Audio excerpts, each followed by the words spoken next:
The drive into Harlan County took 4 hours and 20 minutes from Pittsburgh, and Gideon Merritt made it without stopping once. Not because he was in a hurry. There was nowhere to be in a hurry, too. He drove without stopping because stopping meant sitting in a parking lot somewhere off the interstate, drinking bad coffee out of a paper cup and thinking about the last 6 months in the particular concentrated way that a man thought about things when he had nothing else to do. He had done enough of that already. He had done enough of that to last a man the rest of his life. He was 58 years old. He had a 1981 Ford pickup with a crack running diagonally across the dashboard and a heater that worked when it decided to work and not before. He had a single cardboard box in the truck bed containing what remained of 28 years at Allegheny Steel. A ceramic coffee mug with the plant logo on it. A photograph of Everett at his college graduation taken 12 years ago on a bright May morning when the future had looked like something specific and achievable, a 30-year service pin he had accepted at a luncheon and never worn, and the small brass level his father had pressed into his hand the morning he left for Pittsburgh in 1959. His father had said nothing when he gave it. He had understood later that nothing needed to be said. Everything else, the house in Shadyside, the furniture they had picked out together in the first years, the accumulated objects of a life built in one place over a long time, belonged to a version of himself that no longer had a place to stand. The settlement had been fair in the way that the end of a long marriage could be fair, which was to say that fairness was the best available outcome and not the same thing as good. The county road into Harlan narrowed the way he remembered it. Narrowing from boyhood, the hills pressing in from both sides, the way hills in eastern Kentucky pressed in on roads as though the land were making a considered judgment about who deserved to pass through. The leaves were past their peak. November had arrived early this year and stripped the oaks and the hickories down to their essential structures, and the sky above them was the specific gray of a season that had made its decision and was not interested in discussion. He turned off the county road at the rusted mailbox that still read Merritt in letters his father had painted there in 1961, white on black, in the precise block print his father used for everything that needed to be read clearly and without ambiguity. The gravel drive was overgrown at both shoulders. Wild aster and sumac reclaiming the margins in the way that margins were always reclaimed when no one was managing them. The farmhouse sat at the end of the drive the way it had always sat, low and practical, and entirely without ornamentation, built by a man who believed a house was a system, and a system needed to function, and that function was sufficient justification for a thing's existence without requiring it to also be decorative. The porch boards had warped through the winter-summer cycles of the years since his last visit. One of the shutters on the east window hung at an angle that suggested it had accepted its own failure as a given and was no longer expending energy on pretending otherwise. Gideon sat in the truck for a moment after he cut the engine. The farm had not been lived in for 8 months. Not since his father's neighbor, August Pruitt, had called in March to say that Herschel Merritt had been found sitting in the kitchen chair at the pine table with his coffee gone cold and his hands folded on the table surface in a way that August said looked almost deliberate. Almost like a man who had chosen that as a reasonable place and position in which to finish. Gideon had driven down for the funeral. He had handled the paperwork and the arrangements and the notifications and the practical things that fell to a son in those circumstances. He had not stayed long enough to look at the farm carefully. He had not been in a position to look at anything carefully that spring. His own life had been in the process of coming apart in ways he was still 6 months later trying to understand. He got out of the truck and walked toward the hen house first. Not the house. Not the kitchen where his father had died. The hen house. He had learned this about himself across 28 years on a plant floor. He moved toward the practical thing first, the thing that could be assessed and measured and understood in concrete terms. And he left the other things for later, when he had a clearer picture of what the practical situation actually was. You looked at what was in front of you. You identified where the system had failed. You started there. The hen house had been built in 1959, the same year his father had put in the east fence line, the same year Gideon had been born. His father had a habit of building things in clusters, as though he understood that the important things in a life arrived together and needed to be established together. The structure was solid. His father had built it from good lumber, had chinked the walls against winter, had designed the ventilation system with the same methodical care he gave to every structure he put up. The boards had grayed across the decades, but they had not rotted. The roof was intact except for a section on the northwest corner where a branch had come down in the storm of 1985 and punched through the shingles, leaving a gap that had been patched with a piece of tin sheeting in a way that suggested temporary had become permanent. That was the section his father had borrowed money to repair. Gideon stood in the doorway of the hen house and looked at what was inside. 6 hens. 6 old hens moving through the space in the slow, methodical way of animals that had been in the same environment for a long time and had made their adjustments accordingly. They were his father's birds, the last remnant of what had once been a flock of over 100. They moved and they ate, and they produced between the 6 of them perhaps 2 eggs on a good day and perhaps none on a cold one. They were not sick, they were old. Old was a different category from sick, though from the outside the two sometimes looked identical. A working hen house had a sound. Gideon remembered that sound from boyhood, the low continuous conversation of birds that were doing what birds did when they had sufficient space and sufficient food and sufficient sense of security to engage with their situation. His father's hen house at full capacity had that sound. It was not a loud sound. It was not what you would call noise exactly, but it was present the way the creek was present and the wind in the south field was present, an ambient living quality that meant something was working the way it was designed to work. He stood in the doorway now and heard what the absence of that sound sounded like. 6 birds in a building made for 100. The quiet was the loudest thing on the property.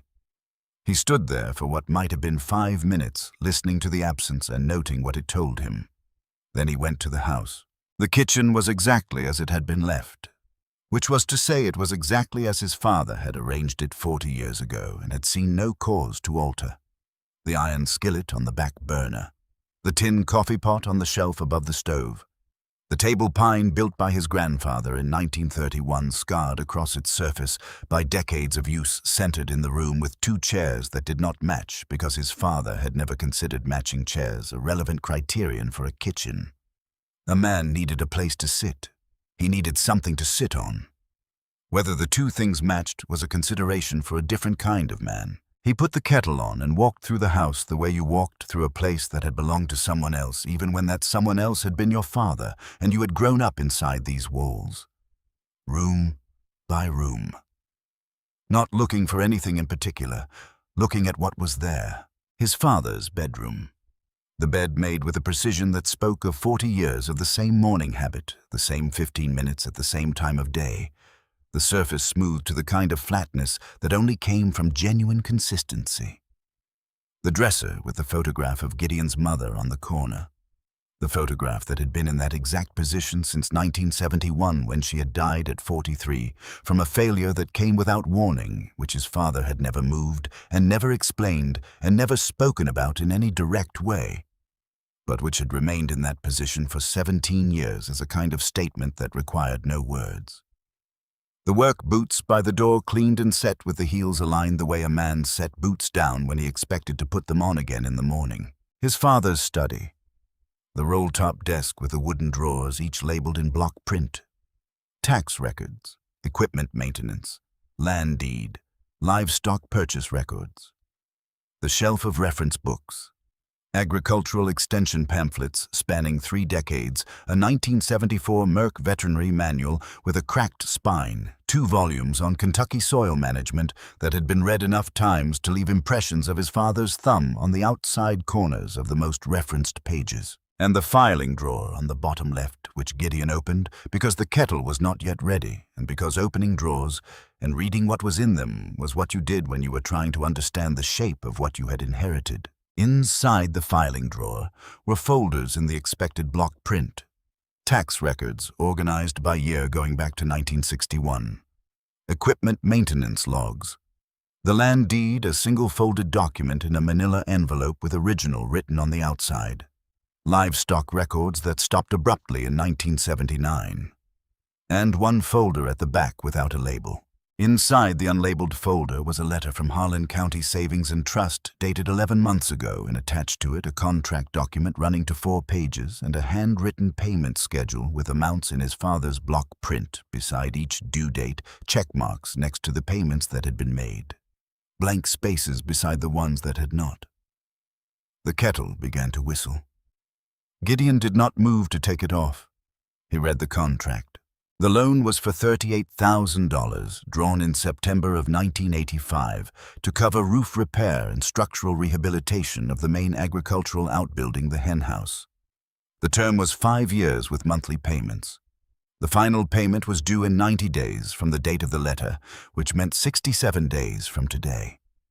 His father had made every payment on schedule from September of 1985 until March of this year, when he had sat down at the kitchen table and not gotten up again.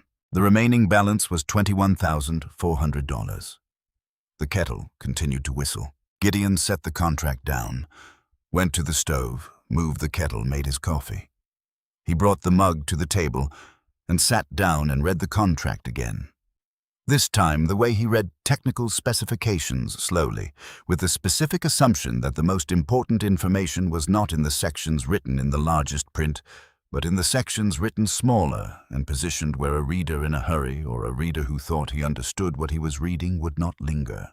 He found it in the addendum on page 3. The clause stated in language that was straightforward, once you read it with full attention, that the lender agreed to waive foreclosure proceedings, provided the borrower demonstrated active agricultural production with documented revenue within the loan term.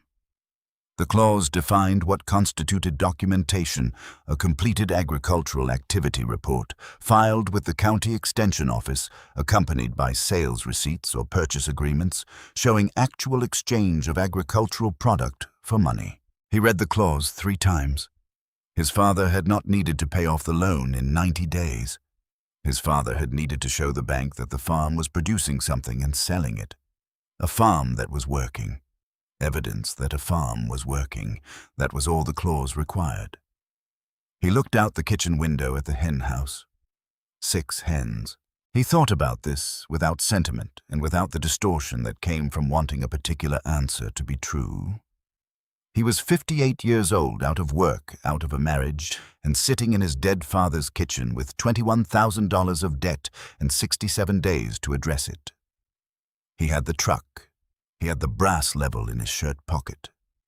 He had 40 acres of Kentucky farmland and a hen house built by a man who had understood how to build things that held. 6 hens were not enough. He needed to understand what enough looked like. He needed to know whether enough was achievable in the time available and with what was in front of him. He went to the study and spent 2 hours reading the agricultural extension pamphlets on the shelf. He was not a fast reader of technical material. He was a thorough one. He read the sections on flock management, on production rates, on recovery protocols for birds coming from suboptimal conditions. He made notes in the margins of a legal pad he found in the desk drawer. He fell asleep in the study chair with the 1974 Merck veterinary manual open on his chest, and when he woke, it was dark outside, and the house had gone cold, and he could hear the 6 hens moving in the building 30 feet away, with the quiet, persistent sound of animals that had been surviving in the same place for longer than most things were expected to survive. He lay in his father's bed that night and looked at the ceiling his father had looked at for 30 years and thought about what he needed and where it might come from. He did not sleep again until almost 4 in the morning. Outside, the November dark settled over Harlan County, with the patience that darkness had in the country, where there were no competing lights to soften it. The county paper arrived on Thursday, the way it always had delivered to the rusted mailbox at the end of the drive.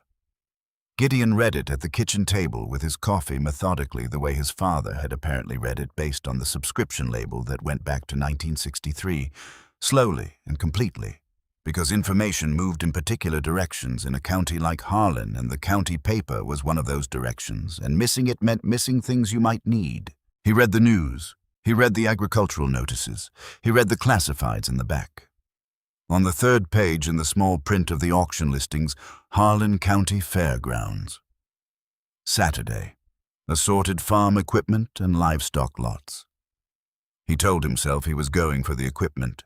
He had a list of what the farm needed in the short term: a fence post driver to replace the one missing from the barn, a feed storage bin, a replacement pulley for the barn ventilation system his father had built in 1977 and which was now missing its primary component.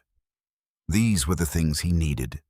These were the things that appeared at county auctions at prices that matched what a man had in his wallet when the rest of his resources were spoken for. He arrived at the fairgrounds at 8 in the morning. The Harlan County Fairgrounds in November smelled like cold air and diesel exhaust and the specific layered combination of hay and animal and machine oil that was the smell of a working agricultural county, doing the thing it did when the season turned and equipment and livestock changed hands before winter locked everything in place.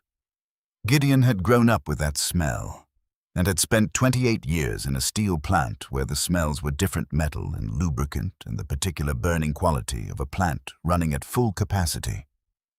He had not known he had missed the first smell until it met him walking through the gate. The crowd was the kind that gathered at a county auction on a cold Saturday in November, farmers assessing what their neighbors were letting go of, dealers looking for margin men who bought broken things to repair them, men for whom the auction itself was the point. Gideon knew approximately 4 people in the room, which was what happened when a man left a county at 22 and came back at 58. He was the Merritt boy who had gone to Pittsburgh and was now back, and the county was in the early stages of deciding what that meant and what category it placed him in. He found the fence post driver in the second equipment lot and bought it for $19, a fair price for a tool with a hairline crack in the head that could be welded in an afternoon. He found the ventilation pulley and a lot of miscellaneous hardware and paid $4 for it. He did not find the storage bin. He was near the back of the barn looking at a hay elevator that was adjacent to what he needed without quite being it when Clem Ostrander took the auctioneer's podium for the livestock section. Clem Ostrander had been running livestock auctions in Harlan County for 18 years. He was a large man with a voice that carried to the far walls without apparent effort, and the specific settled expression of a man who had encountered every kind of animal in every condition and no longer found the range of what livestock looked like surprising in any direction. He moved through the lots with efficiency. 2 consignments of feeder calves that sold quickly to men who had clearly come specifically for them, a pen of mixed sheep that cleared in under 2 minutes, a lot of mixed rabbits that generated a brief discussion before resolving. Then he pulled a sheet from his clipboard, and his voice changed in a small but perceptible way. The shift of a man reading something he did not expect to produce results and was not going to invest unnecessary energy in. 300 spent production hens. Factory origin. End of cycle. Gideon had been moving toward the side exit, his purchases complete. He stopped. He turned and looked at the holding pen on the east wall of the barn. 300 hens pressed into the wire-bounded space with the resigned stillness of animals that had been in close confinement for a long time and had stopped expending the energy required to resist a condition that was not going to change. Gideon walked toward the pen and stood at the wire and looked at them the way he had trained himself to look at things across 3 decades of working with systems under stress, without the overlay of expectation, without the distortion of what he hoped or feared to find, with only the information that was actually present. What he saw was a system that had been operated past its design parameters for an extended period. The feather loss on the backs and necks and shoulders, not patchy but comprehensive. In the worst cases, the skin visible and pale pink where it had been exposed. The combs washed out to a color that was barely there, the color of something running on the last fraction of its reserves, a system that had been drawing down its store capacity for longer than it was designed to. The birds were light. He had held chickens as a boy had carried them for his father when the flock needed sorting, and he knew what a bird at proper weight felt like in the hands. These birds were not at proper weight, but the eyes were open. He kept coming back to that. 300 birds with open eyes and upright posture, and the small, persistent movements of animals that were still at some fundamental level engaged with the process of being alive. They had not withdrawn into the closed-down posture of animals that had stopped engaging. They were depleted severely so, but they had not quit. He knew this distinction. He had spent 28 years working with systems that had been run incorrectly, and he had learned the difference between a system that was broken beyond the point of recovery and a system that had been given wrong inputs and could be corrected if the right inputs were supplied. The first category was scrap. The second category was a different problem entirely, and the pen was nearly silent. 300 birds and almost no sound coming from them. A pen of 300 healthy birds produced a sound, the continuous low conversation of animals with enough security and enough resource to have opinions about their situation and express those opinions. These birds were barely talking, almost nothing. The silence of animals that had not been given a reason to be anything other than silent. Clem called for opening bids. The room produced no response. He dropped the number and called again with the specific tone of a man going through required procedure. Gideon looked at the birds. He ran the arithmetic the way he ran all arithmetic, not from what he wanted the answer to be, but from what the variables actually were. He thought about what his father had told him when he was 12 years old, standing in the family hen house with a lantern while his father moved through the flock for the evening count. 300 hens means close to 90 eggs a day when they're right, boy. He had not thought about that sentence in 40 years. He thought about it now, standing at the wire, looking at 300 birds that were not right but might become right if right was supplied to them. He raised his hand. The man in the second row turned around. His name was Loomis Darby. Gideon would learn this later, and he delivered fencing supplies and feed throughout the county and had the specific intelligence of a man whose livelihood depended on knowing what was happening in a 20-mile radius before most people knew it themselves.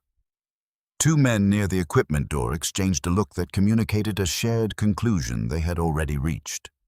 No one else raised a hand. Clem worked the number to the floor and brought his gavel down. $12, 300 hens. The man beside Loomis Darby said something Gideon didn't catch. Both of them laughed. Not mean laughter, not the laughter of men who wished him harm, but the laughter of men who had made a determination about what they were watching and were confirming it to each other. The comfortable laughter of a conclusion that felt settled. Gideon went to the payment table. He loaded the birds himself. He worked through the pen, methodically moving hens 2 and 3 at a time into the wooden stacking crates, checking each one briefly as he transferred it, not looking for anything specific, letting his hands gather the information that visual assessment missed. Most of them were lighter than they should have been. Some were lighter than that. A few were at the extreme end of what a living bird could sustain and still be functional. He noted this without assigning judgment to it. It was information. Information was what you worked with. He loaded the last crate at 11:20. The drive home was 14 miles on the county road, and he drove it 10 miles under the limit because the load in the truck bed had lives in it, and those lives had not chosen to be cargo. And the least he could do was take the corners with appropriate care. From the truck bed came the sound of 300 birds, low, unsettled. The sound of animals in transition between one condition and another that they could not yet understand. It was not silence. It was not the near absence of sound from the fairgrounds pen. It was something, and something was different from nothing in ways that mattered. He pulled into the Merritt Farm drive at noon. He went to the study before he went to the hen house. He had a reason. He had been thinking on the drive home about what he needed to do and in what order. And the first thing before building fence, before mixing feed, before unloading a single bird, was to understand what he was working with in terms of the resource base his father had left. He went to the filing drawer and pulled the livestock records folder which he had noted earlier and not yet read in full. The folder was thin. The records inside covered only the years from 1980 to 1987. And the entries were sparse, quarterly notes on the 6 birds his father had maintained at what the notes described as maintenance level. There were no detailed daily records. He looked at the shelf above the desk, and then he saw them. He had noticed the shelf in his first pass through the study, but had read it as reference books. The same kind of agricultural pamphlets and manuals that occupied the lower shelf. He looked more carefully now. 17 composition books. Black covers, the standard composition book that every school child in the county had used for a generation. lined up in sequence along the upper shelf with the spines facing out, each spine labeled in his father's block print with a single year: 1962, 1963, 1964. The sequence ran without interruption through 1979 when it stopped. He took down the 1962 volume. He opened it. The first entry was dated January 3rd. His father's block print precise and economical, clear. 14 degrees, flock count 67, condition fair, new batch still adjusting, comb color pale across most of flock. Notes, first week, expected, eggs 0. He stood in the study with the 1962 book open in his hands and understood several things at once. His father had been keeping detailed daily records of the flock since 1962. 27 years of daily entries, then a stop in 1979 when the flock was reduced to 6 birds. The records covered everything: temperature, weather, bird count, condition observations, feed notes, egg counts. The entire operational history of what a flock on this property could do season by season, year by year, across nearly 2 decades. And the 1962 book's first entry read first week. Expected, eggs 0. His father had started with a depleted flock too. He took down the 1965 volume, the year he had been 6. The year he had the first clear memory of following his father into the hen house before dawn with a lantern and found an entry from midsummer July 14th. Clear, 81 degrees, flock count 187, condition excellent, notes peak summer production, eggs 94. 187 birds, producing 94 eggs on a July morning. The arithmetic was there. The history was there. Everything he needed to know about what this property could support and what a correctly managed flock on this land could produce was documented in his father's block print across 17 years of composition books on a shelf in the study. He went to Roy Hadfield's. Hadfield's Feed and Seed sat on the county road in the same building it had occupied since 1953, and Roy Hadfield had been behind the counter for 22 of those years with the particular skill of a man who could track 3 conversations simultaneously without appearing to participate in any of them and extract from each whatever was actually useful. He knew about the auction purchase before Gideon reached the counter. Loomis Derby had a route that passed the feed store on Tuesday mornings, and this was a Tuesday. And Loomis Derby was thorough. Roy said nothing about the purchase directly. He looked at Gideon's list. He asked 2 questions about quantities. He moved to the back of the store and assembled what was needed with the efficiency of a man who knew exactly where everything was and did not need to look while finding it. At the counter, he said, "Grower pellets, you mixing with layer?" Gideon said yes and gave him the ratio. Roy looked at him. "That's a recovery mix." "Yes." Roy wrote the order without further comment. He was not a man who asked questions that were not his to ask.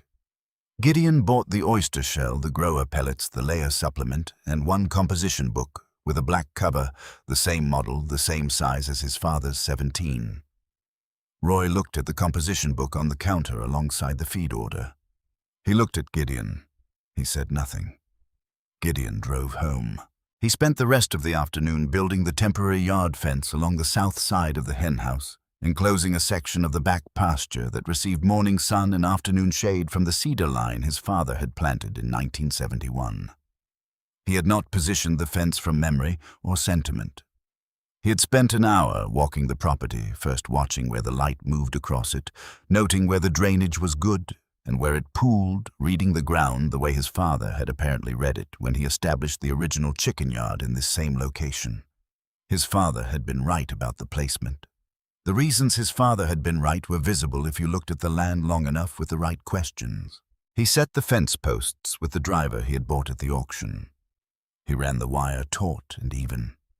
He built a hinged gate from bent post and wire that could be operated with one hand, which was what you needed when both hands were carrying something. He built 3 water stations and ran new lines from the gravity-feed hill tank his father had installed in 1963 and maintained with sufficient regularity that it still functioned exactly as originally designed.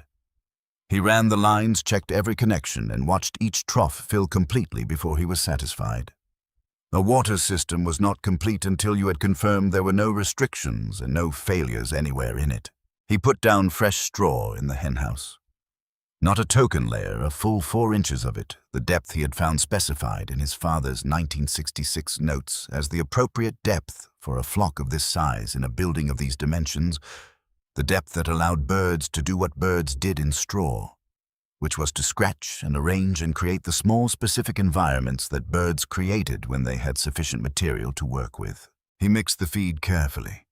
Layer pellets combined with grower pellets at the ratio from the extension pamphlet, higher protein for depleted birds that needed rebuilding rather than mere maintenance. Oyster shell in a separate trough, because calcium worked differently when birds could self-regulate their intake, and the appropriate level for a recovering bird was not the same as the appropriate level for a bird in full production. He brought kitchen scraps in a bucket, vegetable trimmings, bread ends, apple cores. The extension pamphlet noted that birds from confinement operations rarely had dietary variety, and variety mattered for recovery, for reasons that were not entirely understood, but were consistently observed across multiple documented cases. Consistently observed was sufficient evidence for him. He did not require complete understanding of a mechanism in order to apply it when the outcome data was reliable. He set the new composition book on the shelf inside the henhouse door. He labeled the first page. He drew the columns his father had used: date, weather, bird count, condition notes, egg count. He wrote the start date in the upper left corner. Then he opened the first crate. The birds did not come out immediately. He had read about this.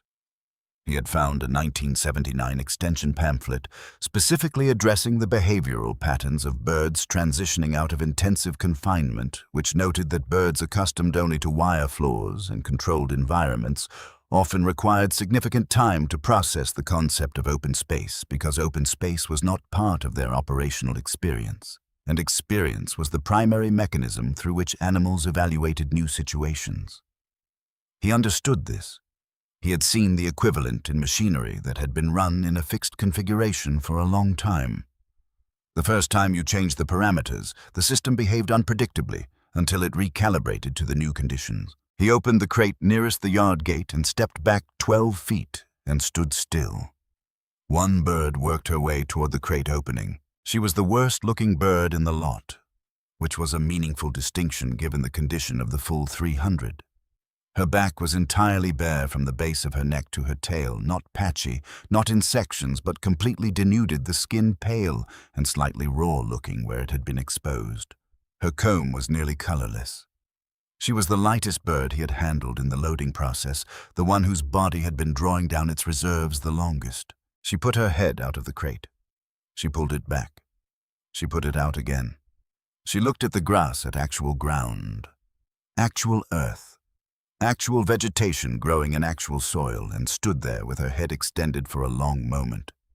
Gideon remained still at 12 feet. She was encountering something that had no precedent in her experience, and adding a moving human to that situation would introduce a variable that would interrupt whatever process she was engaged in. She put one foot on the grass. Her other foot remained on the crate floor. She stood on that threshold without moving for what Gideon estimated at close to a full minute. He did not move. He thought about thresholds. He had stood on a few himself in the past year. He did not say this out loud. He noted it and stood still. She put the second foot down. 3 steps into the yard. She stopped. She looked at her feet on the grass. She looked at the yard around her. Gideon opened the next crate. He worked through all the crates across the next 2 hours, opening and stepping back and waiting, and by the time the last bird had found her way out, the sky had shifted from gray to the darker gray of a November evening in eastern Kentucky. And he was cold in the specific way of a man who has been working outdoors in November without stopping to warm himself because the work required continued presence and the cold was a condition to be noted and not a reason to stop. He closed the henhouse at dusk with 300 birds inside it. He went to the house and made coffee and sat at the kitchen table. He opened the composition book. He wrote the date, the weather, the bird count. He wrote his condition observations in the column his father had used for the same purpose across 17 years. Then he wrote the egg count 0. He looked at the 0. The 1962 book on the desk had started with zeros too. He had read this an hour ago. The zero was not failure. The zero was the beginning of a documented process with a known trajectory. He had read what that trajectory looked like. He knew what the variables were. He was supplying the correct inputs. The zero was where the process started. He put the composition book on the hen house shelf and went back to the study. He took down the 1963 volume from the shelf and read it at the desk until the stove needed wood, then added wood and read until 11. He went to bed in the room that had been his, growing up the room with the window that faced south toward the hen house and the cedar line. He lay in the dark and listened. From the hen house, 30 feet from the house wall, came the faint low sound of 300 birds settling for the night, the sound of animals rearranging themselves in straw, finding their positions in the dark, the murmuring quality of a large group of living things that had been given for what may have been the first time in their lives enough space to arrange themselves as they chose. It was not the silence of the fairgrounds pen. That was not nothing. He closed his eyes. He counted the things that had been done correctly today. The yard positioned right, the water running, the feed mixed correctly, the straw at the right depth, the birds in. 1 day of correct inputs. The process required more days than one. He would be here for those days. He was asleep before he finished the count. The first morning of the second day, Gideon was in the hen house at 6 o'clock with his lantern and his composition book and his pencil. He counted the birds the way he would count them every morning, going forward, moving through the space at a steady pace, not hurrying, letting accuracy take the time it required, rather than sacrificing it for speed. He found all 300 present. He checked the water troughs adequate. He checked the feed consumed at a moderate rate overnight, which was within the range the pamphlet indicated for birds in the first days of a new environment. He checked the straw and found it scratched and rearranged in the way birds rearrange straw when they had been given enough of it to work with. He noted everything in the columns. Then he wrote the egg count 0. He put the pencil down and looked at the number for a moment. 0 was the expected result for day 2 of a flock coming out of sustained confinement stress. The pamphlet said 1 to 3 weeks before production resumed, depending on the condition of the birds and the quality of the new environment. He was on day 2. The 0 was data. He recorded it the same way he would record any other number, with the same size numerals, the same pencil pressure, the same matter-of-fact placement in the column. He was not recording a disappointment. He was recording the current state of a system in early recovery. He went to make his coffee. This was how the first week passed. 6 o'clock in the hen house. Count, check, note. Then back to the house for coffee and whatever morning task needed doing, followed by afternoon check, followed by evening close and count. The egg column showed 0 every day from Monday through Saturday. He wrote each 0 in sequence. He did not dwell on them, and he did not try to interpret them beyond what they were, which was the expected early-stage result of a process he understood. The feed was being consumed. The water was being used. Both of these were signs that the birds' systems were functioning at the basic level. 2 birds died by Thursday of the first week he found them in the morning, noted the count at 298, recorded brief condition observations, and removed them. This was within the range his father's 1962 records showed for a flock being rebuilt from a challenged starting condition. He had expected some attrition. He had planned for it. What he had not planned on was Loomis Darby. Loomis arrived on Wednesday of the first week in a truck loaded with fencing supplies, driving up the Merritt Lane, with the specific purposefulness of a man who had a reason to be somewhere that he was choosing not to state directly. He climbed out at the fence line and stood looking at the yard where the birds moved in their slow, careful way, still learning what the ground felt like and what they were permitted to do with the space they had been given. Gideon watched him from the hen house doorway without announcing himself. Loomis stood at the fence for a few minutes. He said without looking away from the birds, "Roy mentioned you were on a recovery program with these." "That's right." Loomis looked at them a little longer. "Interesting choice," he said, which was the kind of statement that carried exactly as much evaluation as it appeared to, and no more. He got back in his truck and drove in the direction of Roy Hadfield's, and Gideon understood that the account of what was happening on the Merritt place was now in circulation. At Edna Fitch's diner on the county road, which was where the combined intelligence of the county's morning coffee drinkers concentrated on weekday mornings. The account produced a consensus that was uniform and delivered without particular malice. The feed costs would eat him alive. The birds wouldn't lay. The whole business would be finished before the new year arrived.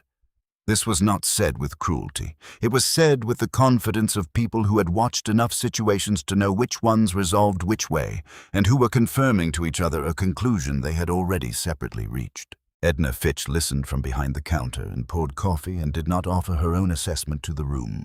Gideon was not at Edna's diner that Wednesday. He was building the supplemental windbreak along the north side of the yard, using boards from the barn addition his father had partially dismantled in 1977. He selected boards by pressing on the grain and testing the joints, discarding the ones that gave. He worked until the light failed. He ate simple food in the kitchen. In the evenings, he read his father's composition books, working through the years in sequence, learning the pattern of what a flock this size looked like across the full arc of a season, where production dipped, where it rose, what the indicator signs were in the condition notes that preceded changes in the egg count. He was building a model, not a formal one, but the same fundamental activity, assembling enough data points to understand what was actually happening rather than what appeared to be happening. On the Saturday of the second week, he drove to Roy Hadfield's for oyster shell and the next supply of grower pellets. When he walked in, the conversation that had been in progress adjusted itself, which was what conversations did in a county feed store when the subject of them came through the door. It resumed at a slightly different register, the register of a conversation about other things entirely. Roy took the order without editorializing. He asked about water consumption numbers. Gideon gave him the weekly figures. Roy nodded in a way that was neither endorsement nor doubt, but pure data processing. At the door, Gideon stopped. "Roy, what was my father's standing order for this place?" Roy thought for a moment. "Layer pellets, oyster shell mineral supplement, monthly for about 12 years, stopped in 79. I'll need to match it when the flock reaches capacity." Roy wrote it in the order book. Gideon drove home. 3 miles from the farm, he noticed a green sedan in his rearview mirror. It was not a vehicle he recognized, which meant nothing in itself. He had been away from the county for 30 years and did not recognize most vehicles. But the sedan slowed when he slowed and turned when he turned, and was present for more of the 14-mile drive than chance would suggest. When he checked from the kitchen window 20 minutes after arriving home, it was not visible on the road. He turned to the back page of the composition book, the page he kept for observations that did not fit the standard columns, and wrote the date and a brief description. Not because he had drawn a conclusion, because 28 years of engineering had taught him that the data you chose not to document was always the data you wished you had later. The call came on a Sunday in the 4th week. Gideon was in the hen house for the afternoon count when he heard a vehicle turn into the drive. He came out to find a car he did not recognize, and a young man in a good wool coat and leather shoes that were built for city sidewalks rather than Kentucky gravel, standing in the yard looking at the hen house with an expression that was doing more work than it appeared to be. It took Gideon a moment. Then it did not. Everett Merritt had his mother's eyes set in his grandfather's face, and the particular posture of a man who has rehearsed what he intends to say, and is currently recalculating whether the rehearsed version is going to serve the actual situation. "You could have called," Gideon said. "You would have told me not to come." This was accurate. Gideon said nothing in response to it. They went inside.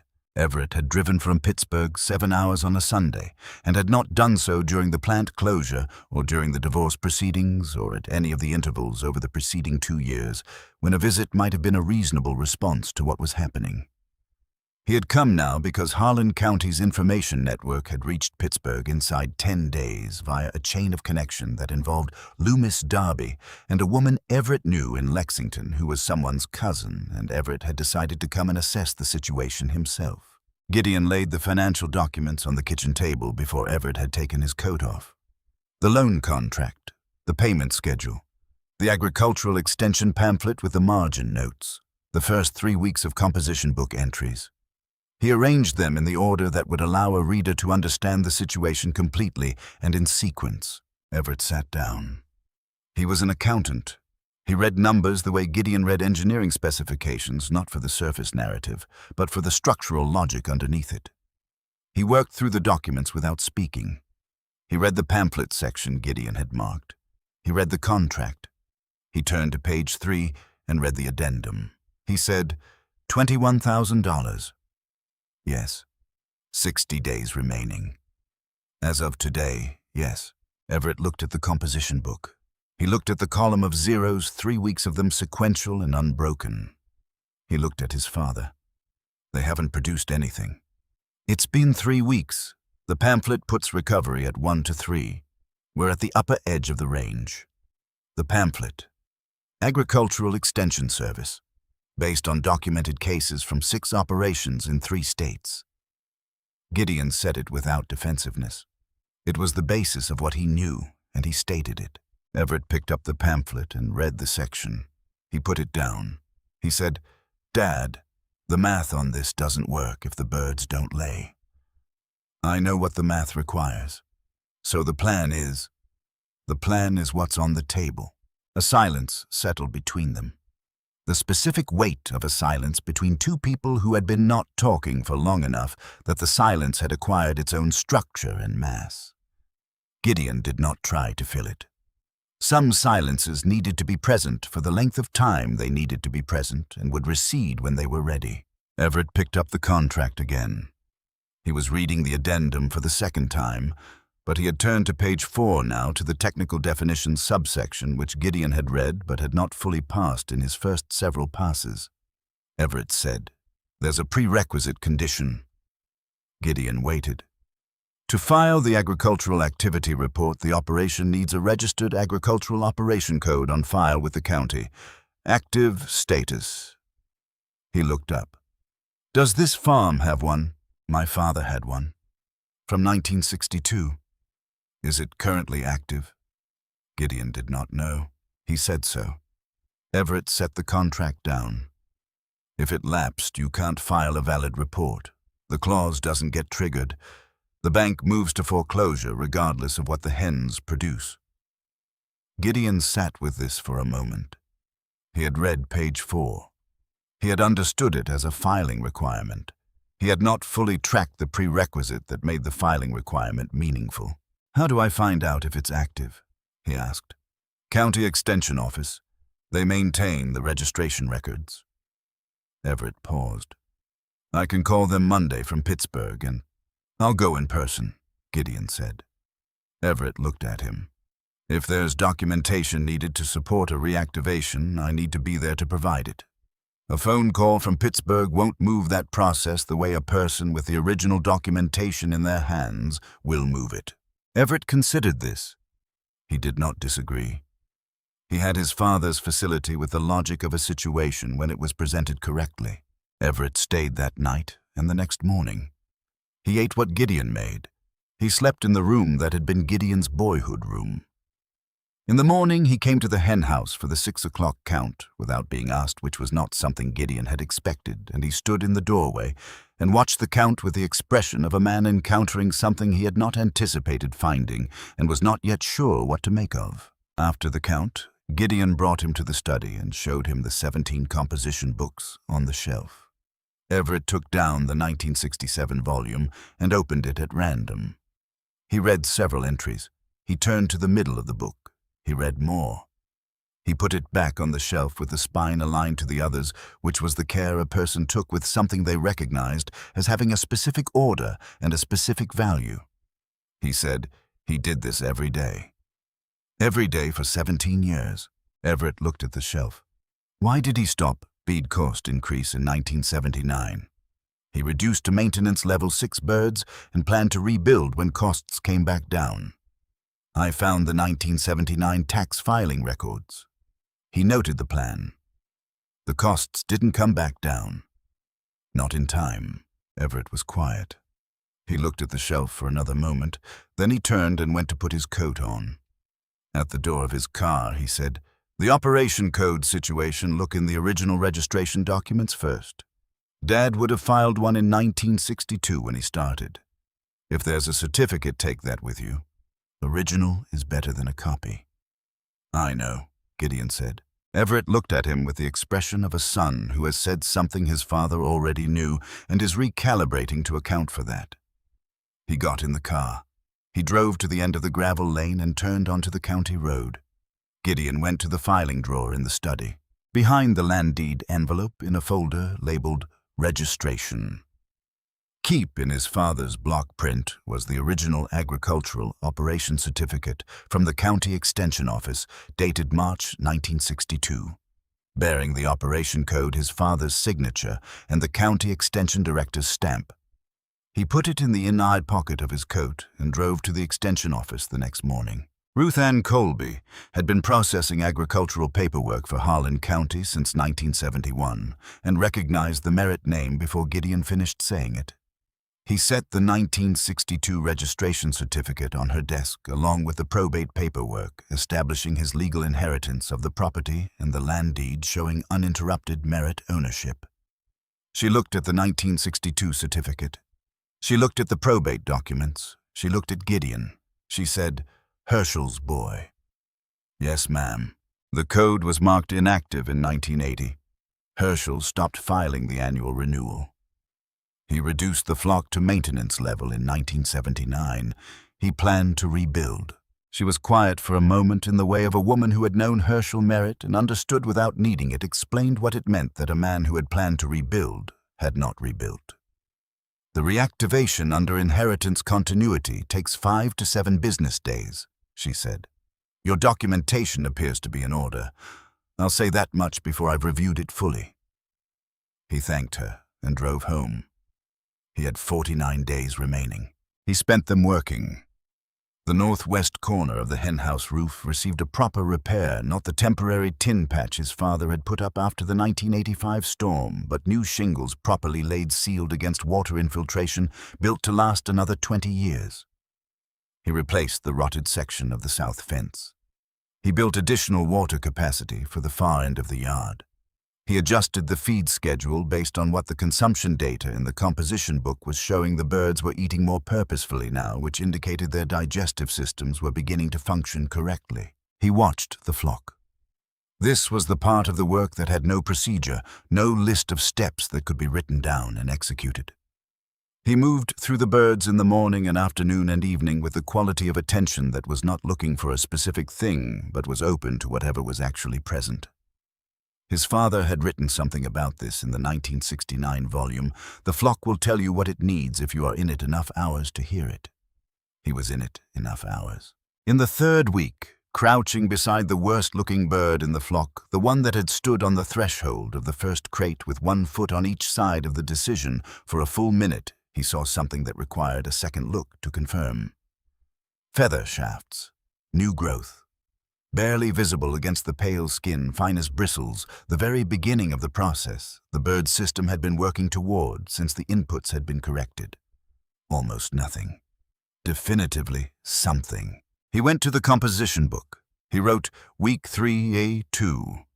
New feather growth, confirmed on dorsal region bird designated first exit. Comb color improving an estimated 15 to 20% of flock. System responding to input corrections. He looked at that last line for a moment. Then he underlined it. The extension office called on Thursday of the 5th week.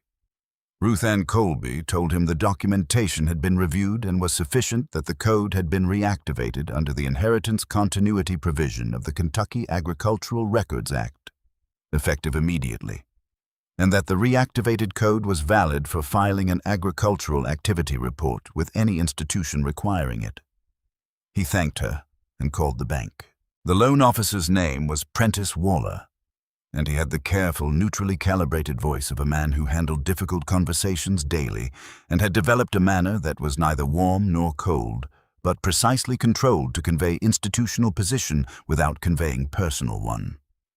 Gideon explained that he had reactivated the operation code and intended to file an agricultural activity report within 2 weeks. Waller said, "The clause requires documented sales. Actual transactions, not projections. I understand what the clause requires. We'll be ready to receive the report when you have it. Gideon put the phone down. He had 17 days. He needed eggs. He needed buyers for the eggs. He needed documentation of those sales. On a Wednesday of the 4th week, 2 birds got into a dispute over the oyster shell trough. This was taken on its own an unremarkable event. Birds disputed resource access. It was a behavior embedded in what birds were. But Gideon stopped what he was doing and watched the dispute because what struck him was not the dispute itself, but the quality of the birds engaged in it, the specific posture of animals with something they wanted and another animal in the way of it. Animals with preferences. Animals that had found a resource worth having an opinion about. He noted it in the composition book. He started to write an interpretation of what it meant in the margin, then stopped. The interpretation would emerge from the data when there was enough data. Adding it prematurely was how you ended up seeing what you expected rather than what was there. Then, on a Friday morning in the 5th week before dawn had fully arrived, Gideon woke and lay in the dark and listened. The sound from the hen house was different from yesterday. Not dramatically, not in any way he could have described to someone who had not been listening every morning for 5 weeks.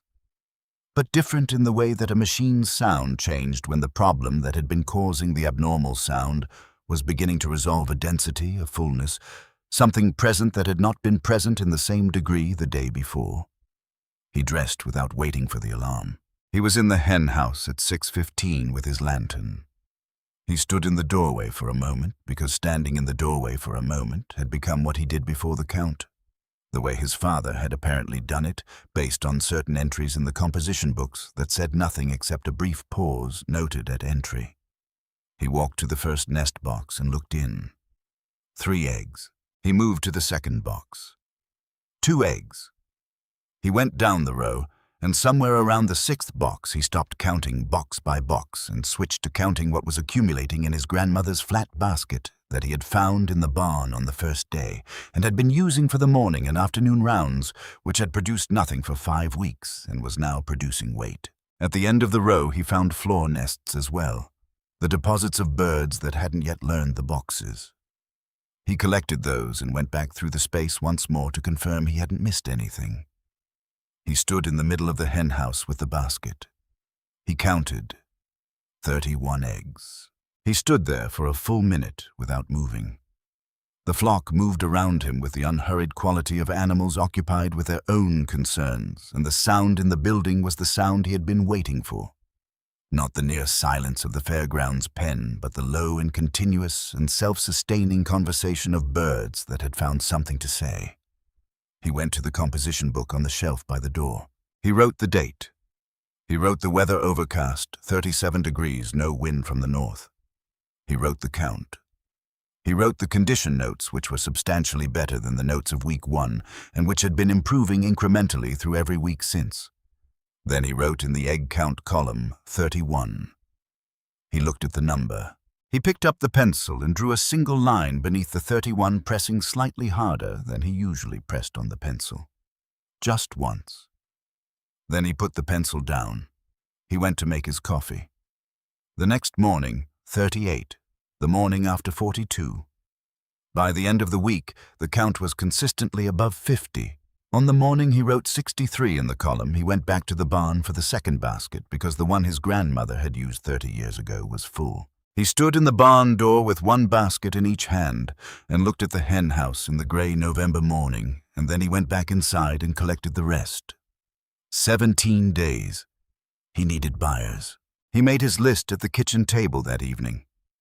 He organized it the way he organized every list, by the logic of priority and sequence, by the question of which decision produced the most useful result in the shortest time. He needed buyers who would take consistent volume and who could provide documentation he could bring to the bank. He wrote 3 names: Edna Fitch, Roy Hadfield, Meredith Alt, who ran the County Church Auxiliary breakfast. Roy had mentioned her name months ago when Gideon had asked who in the county bought eggs in volume, and he had filed the name in the back of the composition book on the same page where he kept observations that didn't fit the standard columns. He picked up the phone and called Edna Fitch first. Edna Fitch answered on the second ring, which was how she answered her phone promptly, because a diner that opened at 6 in the morning ran on promptness as a foundational operating principle, and Edna Fitch had been running on that principle for 31 years. Gideon told her what he had. He gave her the weekly volume he could reliably supply, the current production average minus 15% as a margin for weather variation and the normal fluctuation of a flock this size, because he was not willing to promise a number he might not consistently meet. He told her he could bring samples in the morning. Edna said, "Bring me 2 dozen to look at." He was at the diner at 7 the following morning with 2 dozen eggs in a flat. And nothing else, because the eggs were what needed to make the argument, and anything additional, he said, would be noise around what the eggs demonstrated or did not demonstrate on their own. Edna came out of the kitchen with her apron still on and stood at the counter and looked at the flat. She picked up an egg. She held it to the light from the front window. She looked at the shell not casually, not as a preliminary, but the way a woman who had been cracking eggs every morning for 31 years looked at a shell when she was reading it for what it actually said about what was inside. Then she took a bowl from beneath the counter and cracked the egg into it. The yolk was the color of a deep autumn sunset. Not yellow. Orange yellow, the particular saturated color of a yolk from a hen that had been eating a varied diet with access to actual ground and actual forage, a hen whose system had been processing inputs correctly and producing the result that correct inputs produced. The white was thick and coherent and held its shape when the bowl tilted, which was the sign of freshness that could not be manufactured or approximated and could only be produced by running the system correctly from the hen through the egg to the table. Edna looked at the bowl. She said, "These are good eggs." Gideon said, "Yes." She said, "How many per week reliably?" He gave her the number. She looked at it the way she looked at the egg, not quickly, but with the attention of a woman who had been making decisions in this diner for 3 decades, and knew the difference between a number that would hold and one that would disappoint her on a Tuesday when she was short. She named a price per dozen. It was fair, the price of someone who understood that fair was what made a business relationship last. She shook his hand. He drove back to the farm and wrote in the composition book, Week 6. Edna Fitch. Weekly supply agreement. First delivery. Friday. Below that, after a pause, he wrote, First buyer. Roy Hadfield was next. Gideon brought 2 flats to the feed store on a Wednesday morning and set them on the counter without preliminary. Roy picked up an egg and turned it in his hand.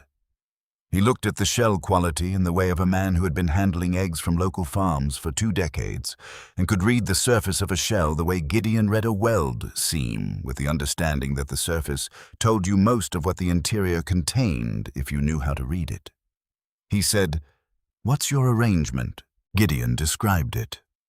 Flats on Monday mornings. Roy set his own retail margin. Weekly settlement in cash or credit against the standing feed order. Roy thought for a moment. He was thinking about the eggs. He was also thinking about the conversation that had taken place in this store 6 weeks ago when Loomis Darby had reported the purchase and the room had produced its consensus. He was thinking about the fact that the eggs in front of him were the product of a correctly managed operation, and correctly managed operations produced correctly, and that was the whole of what there was to think about. He said, Monday mornings. At the door, Gideon stopped. I'll also need the standing order to increase when the flock reaches full capacity. Write me the number when you know it. Gideon wrote it 2 weeks later. Roy added it to the order book without comment. Meredith Alt ran the church auxiliary out of a farmhouse on the far side of the county and bought eggs for the monthly community breakfasts that the auxiliary had been hosting since 1961. She wanted a written agreement, which was the only request of this kind Gideon received, and he wrote one at the kitchen table in his father's block print name quantity price per dozen delivery schedule and drove it to her the following morning. She signed it and gave him a copy. He filed his copy in the folder in the filing drawer behind the livestock records in a new folder he labeled Sales Agreements in the same block print. He had 3 buyers. He built the roadside stand on a Thursday afternoon.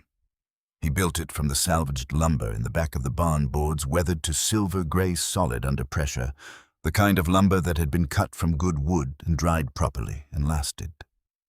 When he pulled the first board from the stack and turned it over to check the other face, he found writing on the back in faded paint, Merritt Farm, 1962. He stared at this for a moment. Then he used that board as the back panel of the stand, positioned so that the painted side faced outward, visible to anyone standing at the stand to make a purchase. He lettered the price sign himself in his father's block print. He set a coffee can with a slot cut in the lid for the honor system. He drove the support posts at the shoulder of the county road at the point where sight lines were clearest in both directions, where a driver would have enough distance to see the stand and make the decision before they were past it. His father had placed the original stand, the one Gideon remembered from boyhood, in this same location. The sight lines were the same sight lines they had always been. He set the first dozen eggs on the stand at 7 in the morning on a Friday. By noon, 14 dozen had sold.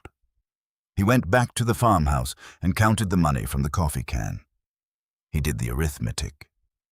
He went to the composition book and documented it, because arithmetic that was not documented was not evidence, and evidence was what the next 9 days required. The stand worked because it was exactly what it appeared to be. The sign said fresh eggs from Merritt Farm, and the eggs were fresh, and they came from Merritt Farm, and nothing about the transaction asked a buyer to take anything on faith. The honor system worked because Harlan County was the kind of place where the honor system worked when someone set it up correctly and gave people the chance to use it. The coffee can was heavier at dusk than at dawn every day, and the difference was documented in the composition book every evening before he closed the hen house for the night. On the Tuesday of the 8th week, 6 days before the deadline, Prentice Waller had implied, when he said the bank would be ready to receive the report. Gideon compiled his documentation at the kitchen table. The sales agreement with Edna Fitch signed by both parties. The arrangement with Roy Hadfield documented in Roy's own order book with a countersigned copy. The written agreement with Meredith Alt. The tally sheets from the roadside stand, 2 weeks of daily totals with the running weekly figures at the bottom. The reactivated operation code on county extension letterhead. The agricultural activity report form completed in full, every field addressed in his father's block print. He drove to Harlan County Savings and Trust in the morning. Prentice Waller received him in the small office adjacent to the main floor. The office had a desk and 2 chairs and a window that faced the parking lot, and Waller sat on one side of the desk and Gideon sat on the other, and Gideon set the documentation on the desk between them and let Waller read. Waller read carefully. He was a careful man. He read the activity report. He read the sales agreements. He looked at the operation code letter. He looked at the tally sheets from the roadside stand. He said, "This represents 2 weeks of documented sales." Yes. The clause requires demonstrated revenue. 2 weeks is, the clause specifies documented sales of agricultural product accompanied by a valid operation code. It does not specify a minimum duration of documented sales history. Gideon said it the way he said engineering specifications, without emphasis, without argument. That language is in Addendum B, subsection 4 on page 3. Waller looked at the contract on his desk. He turned to page 3. He read Addendum B, subsection 4. He read it twice. He set the contract down. He made a note on his pad. He said, "Standard procedure requires this to go through agricultural lending review. 48 hours. Gideon stood. He collected the copies of his documentation. He had brought originals and copies. The originals he left with Waller, the copies he kept, and at the door he stopped. He said, "My father banked here for 40 years. He borrowed money here once in his life. He paid on time every month until March. I think you know what kind of account that represents." Waller looked at him. Gideon left. He drove home on the county road and did not stop. He had done what could be done. The rest was in a process he did not control, and the things outside his control were things he had spent 58 years learning to set down without continuing to carry them. He did the afternoon count, 288 birds in active production. The 12 that had not returned to full production were in a separate small enclosure he had built along the east wall of the yard. Adequate space, adequate feed and water, the same conditions as the main yard. They were alive and stable. They had simply reached the limit of their recovery, which was a limit he had planned for, and which did not affect the operation of the main flock. 67 eggs that afternoon. He stood in the yard with both baskets and listened to the flock behind him, 288 birds producing the low, continuous, self-sustaining sound of a working system. He stood there for a moment before going in. The bank called on Thursday morning. Prentice Waller's voice had the same careful neutrality. He said the report had been reviewed. He said the documentation met the requirements of Addendum B. He said the bank would suspend foreclosure proceedings pending monthly activity report filings for the remainder of the loan term. He said, "Mr. Merritt, the principal balance still needs to be resolved." "One thing at a time," Gideon said.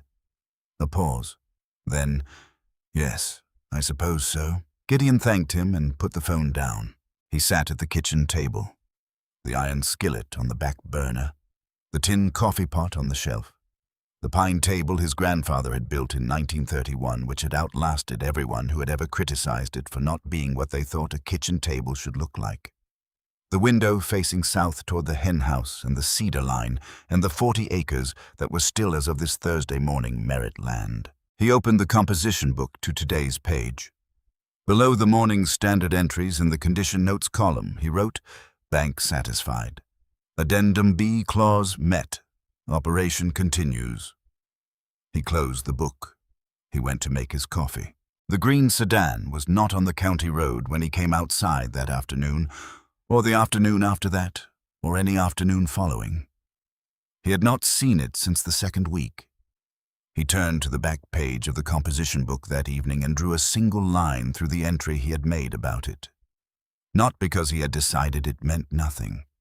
Because whatever it had represented, a neighbor's curiosity, a bank official checking on the collateral, something that was never its own story, it had not mattered in the end.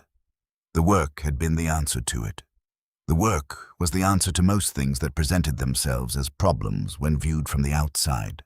Clem Ostrander came on a Saturday morning in the third week of November.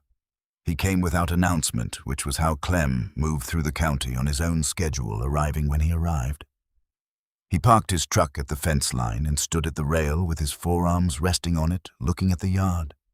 He was there for several minutes before Gideon came around the side of the hen house with both baskets from the morning collection.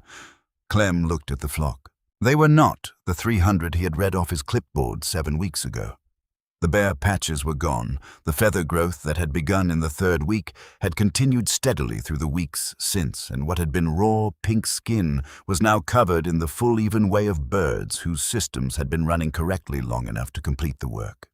The combs were red, not pale pink, not washed out, not the color of a system at the edge of its reserves, red, the real red of birds in full production, birds whose bodies were doing what a hen's body did when it had enough of everything it needed. The birds moved through the yard with the purposeful quality of animals that had found their arrangement in a place and were engaged with it. They were not still. They were not quiet. They were talking. 288 birds talking in the November morning. Clem stood at the fence and did not say anything for longer than a casual look required. Gideon set the baskets down and came to the fence. Clem said, "I came to buy some eggs." "How many?" 2 dozen. Gideon went to the hen house and came back with 2 dozen in a flat. Clem took out his wallet. While he was counting out the money, he looked at both baskets on the ground beside Gideon, the old flat-bottomed one that had been on the hen house shelf since before Gideon was born, and the second one from the barn, both of them holding the morning's collection. He handed over the money. He took the flat. He had turned toward his truck when he stopped and looked back at the yard. He said quietly, not looking at Gideon, "That thing I said into the microphone, after you drove off with the truck." Gideon said, "I know." Clem said, "Wasn't a good joke." Gideon said no. A silence. Clem looked at the flock, at the 288 birds that had been announced as end of cycle at 4 cents each, and were now the most productive flock in the county. He said, "Did you know they'd come back?" Gideon thought about the fairgrounds pen, the near silence of it. 300 birds producing almost nothing in the way of sound, in a space where 300 healthy birds would have filled the air with the ongoing conversation of animals that felt safe enough to have one. He thought about the worst-looking one stepping to the threshold of the crate and standing with one foot on each side for a long minute, deciding. He said, "I didn't know. I knew what they needed. Whether they had enough left in them to respond, that was what the next few weeks were going to tell me." Clem said, "And they did." Gideon said, "Most of them." Clem nodded once. He walked to his truck. The truck got small in the distance of the county road, and then disappeared around the bend, and the dust from the gravel settled back to the road's surface, and the yard returned to the sound it had been before he arrived, which was the full, ongoing, unhurried sound of a working flock on a November morning in Harlan County, Kentucky. At Roy Hadfield's the following Monday, Loomis Darby was in buying fence staples when Gideon's delivery arrived. Roy set the flats on the counter. Loomis looked at them. He said, "Those are from the 4-cent chickens."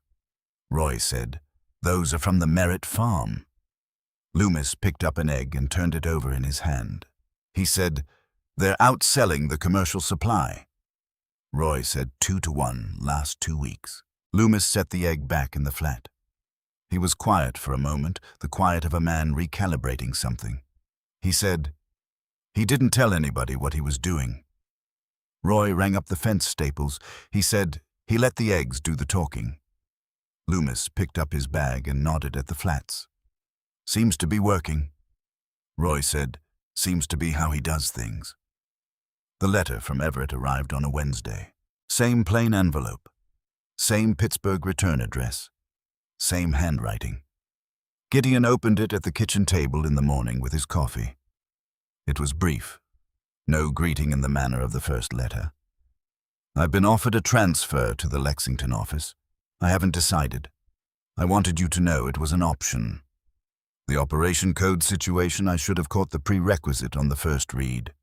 You handled it correctly. E." He read it twice.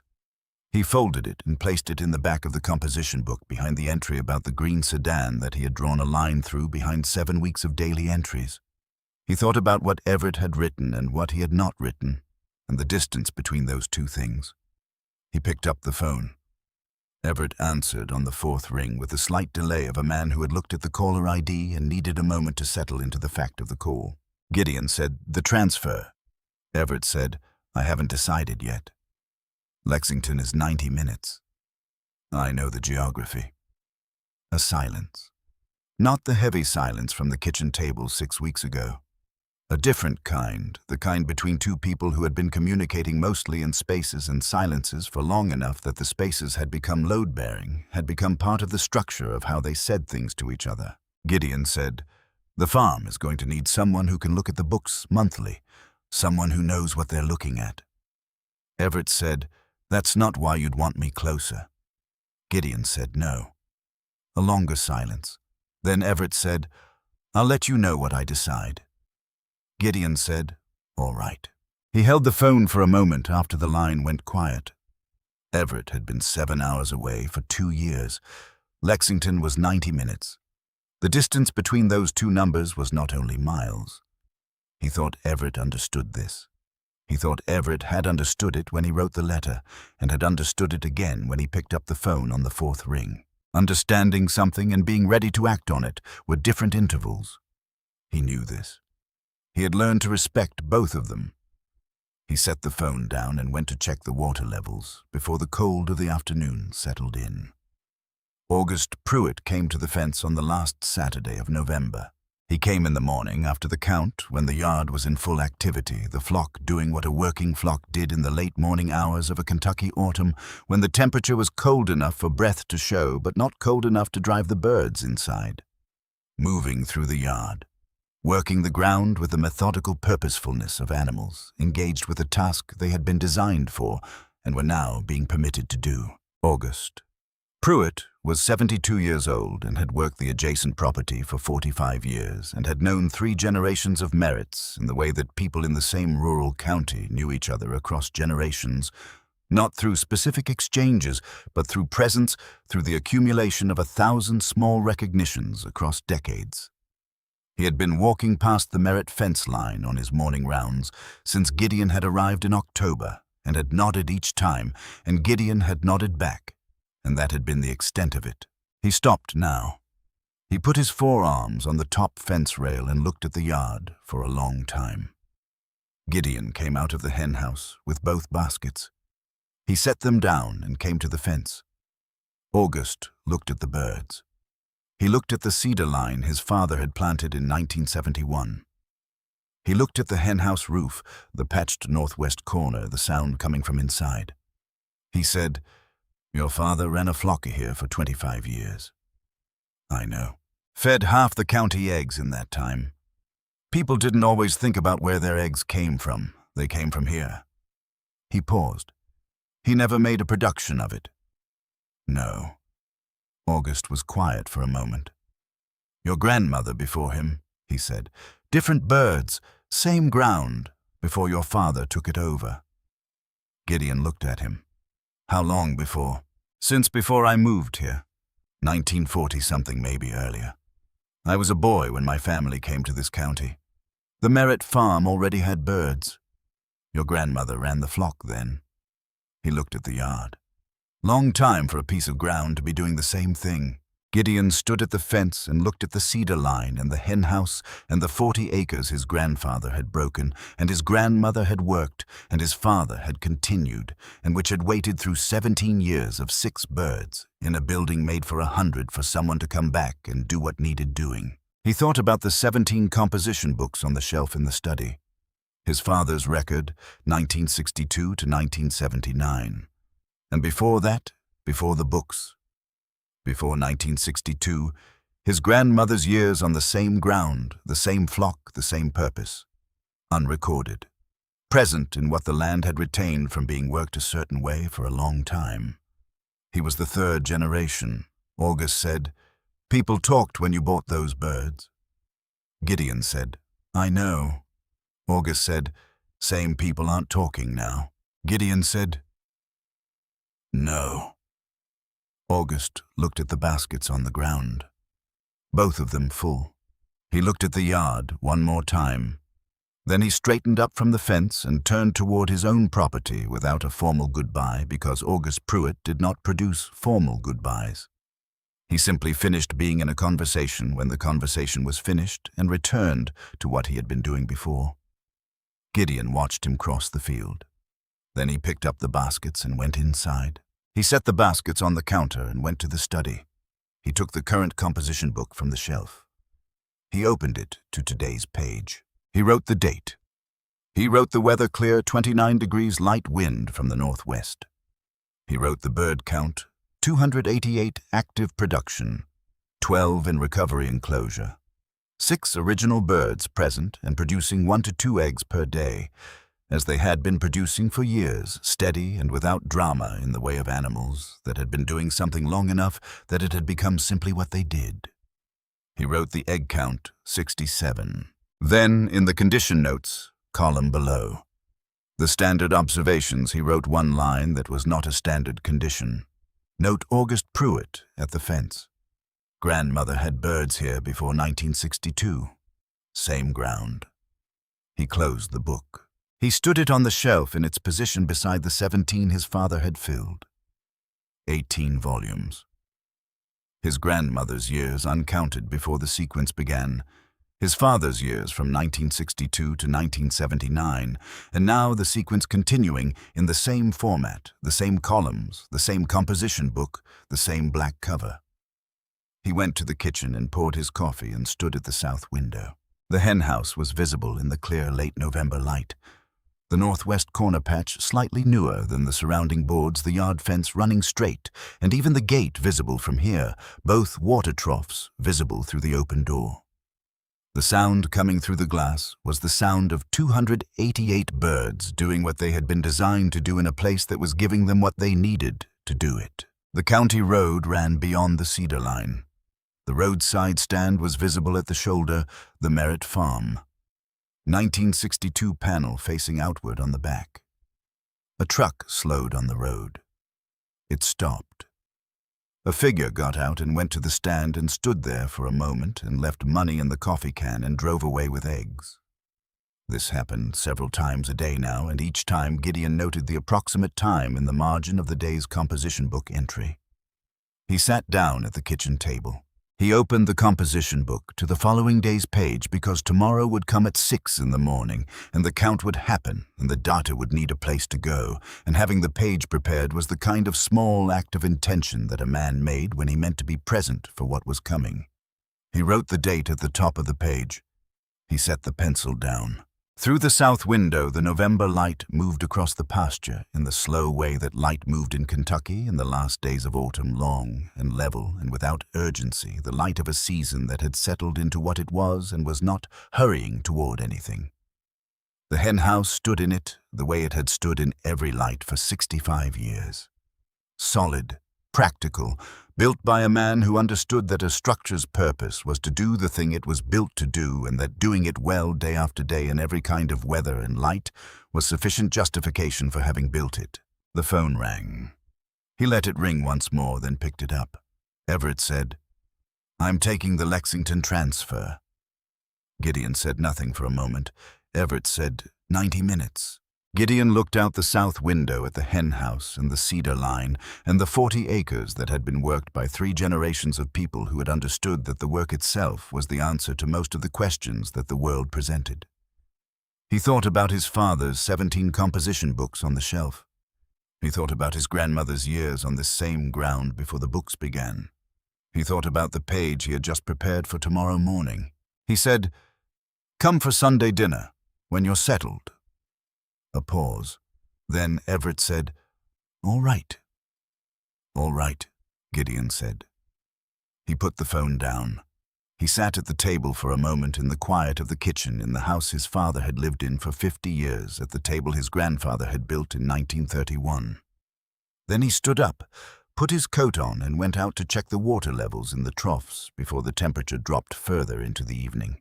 The yard was in the late afternoon light, the flock doing the last of the day's scratching and moving before the birds began settling toward the hen house for the night. He walked the troughs. He checked the connections. He noted that the heating element in the main trough was functioning correctly, the same element his father had stored in the barn, because it still worked, and his father kept things that still worked. He stood in the yard for a moment after he had confirmed everything. The sound around him was the sound of a flock that had found its place, not the near silence of the fairgrounds pen, not the uncertain low murmur of the first week, not the tentative early sounds of birds still learning what they were allowed to do with space and resource. The full, continuous, ongoing sound of 288 birds engaged with the work of being alive, in a place that was giving them what they needed. He had not known on the day he raised his hand at the auction that they would respond. He had known what they needed. He had provided what they needed. The rest had been theirs to do, and they had done it. That was the whole of it. He went back to the hen house for the evening count. He moved through the flock the way he moved through it every morning and afternoon and evening, at a pace that accuracy required, with the attention that a system under his care deserved. He counted. He noted. He made sure the water was running and the feed was adequate, and the straw was sufficient for the night, and the door was sound. He closed the henhouse door. He walked back to the house in the dark that had settled over Harlan County, the way it settled, complete and patient, the dark of a county without competing lights to dilute it. The dark. His father had walked home through every evening for 50 years after the same count, the same check, the same confirmation that the system was in order and would hold through the night. In the study, the 18 composition books stood on the shelf in sequence. His grandmother's years were in the land itself. In the ground, the flock moved on in the property's long memory of what it had been used for and how. His father's years were in the 17 volumes every day, documented in block print for 17 years. His own year was in the 18th volume, begun in October, continuing. He sat at the desk. He opened the 18th volume to today's completed page and read what he had written. The numbers. The observations, the note about August Pruitt at the fence. He closed it and set it back in its position, Then he went to bed in the room that faced south, and in the dark he lay and listened to the hen house, the way he had listened to it every night since October, and the sound that came through the wall. And the dark was the sound of a working flock. 288 birds settled for the night in straw. That was deep enough, and a building that was sound, in a place that had been doing this for longer than any of them had been alive. He closed his eyes.